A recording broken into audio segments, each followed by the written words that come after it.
Hi all. So today we are going to see the use of the np.argmax function. It is mostly used in deep learning algorithms to find the index of the element with largest value in a particular array. So we'll see the use of this np.argmax function for both 2D and 3D arrays, or even higher dimensional arrays also. So let's first create a simple 2D array. So I have created an array using np.array function, that is values are, you can see, 56, 26, 33, 24, 54, 98.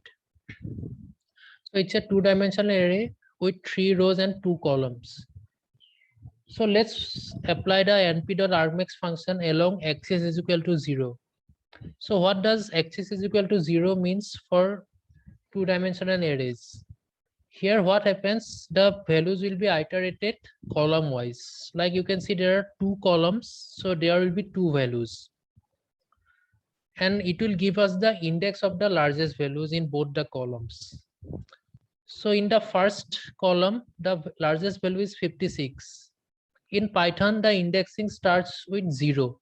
So the first value is 0, then 1, 2, like that. So 56 is the first value and its index is 0. So here we are getting an output of 0. Then in the second column, the largest value is 98. And since the indexing starts with 0, its index will be 0, 1, 2. So it's 2. So the output we are getting is 2. So I am repeating again, since in a two-dimensional array we are specifying axis is equal to 0, we'll get the values column wise. The column wise analysis will happen, and we will get the index for the largest values in each column. In the first column, the largest value is 56, whose index is 0. The second column, the largest value is 98, whose index is 2. Indexing in Python starts with 0. So like that it goes on. Then we use np.argmax function with axis is equal to 1. If we do an axis is equal to 1, the values goes row wise. So there are 3 rows, we get 3 values. And similar, and like the previous one, we get the index for the largest values. So here the first row, the largest number is 56, whose index is 0. So you are getting a 0. Then for the second row also, the largest value is 33, whose index is 0. And in the third row, the largest number is 98, whose index is 1. So we are getting 0, 0, 1. Many times you see using axis is equal to -1. So in case of two-dimensional arrays, if you use axis is equal to -1, it gives you the same value as row-wise analysis or axis is equal to 1. So you get the same output as axis is equal to 1 in a two-dimensional array.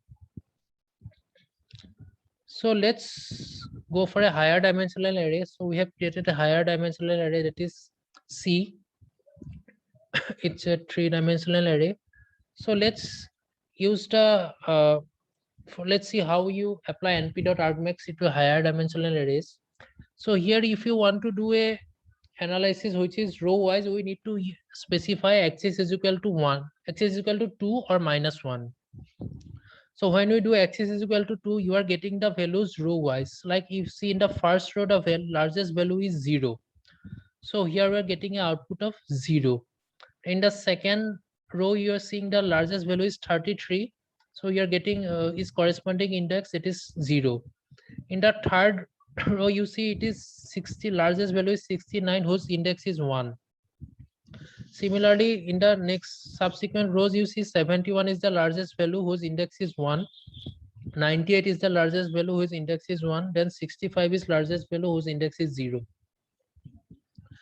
For axis is equal to 2 and axis is equal to -1, they give the same output as row wise. That is for higher dimensional arrays, more, that is 3-dimensional or more dimensional arrays. So here we can see another array, and so here also we are using the same arguments like np dot. Here if you use axis is equal to 1, it will give us a column wise analysis. So in the first column, the largest value is 56, whose index is 0. Then in the second column, the largest value is 46, whose index is 2. Then in the this column, the largest value is 65, whose index is 3. Then in this column, the largest value is 98, whose index is 1. Again, here, the largest value is 68, whose index is 3. And here, the largest value is 90, whose index is 3. Now, if you use np dot x is equal to 2, it will again do a row-wise analysis. So here you can see the same row as the largest indexes are coming for each row.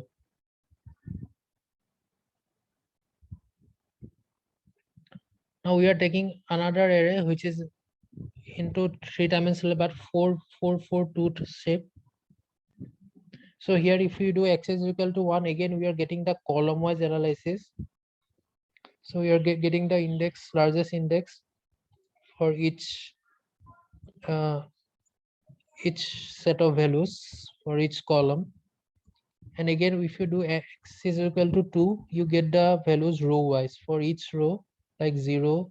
For the first row, it is the largest index is 0. Then here it is again 0. Second row, then third row again 0. Then the fourth row, it is 45, which is 1. Then again it is 71, which is 1. 98 is 1. 87 is 1. Then 625, the index is 0. So you are getting 0. Then again here it is 1256. Here the largest index is 51. So it is coming as 1. Then it is coming as 0. Then again 1. Then again it is coming as 1. So like that it goes on.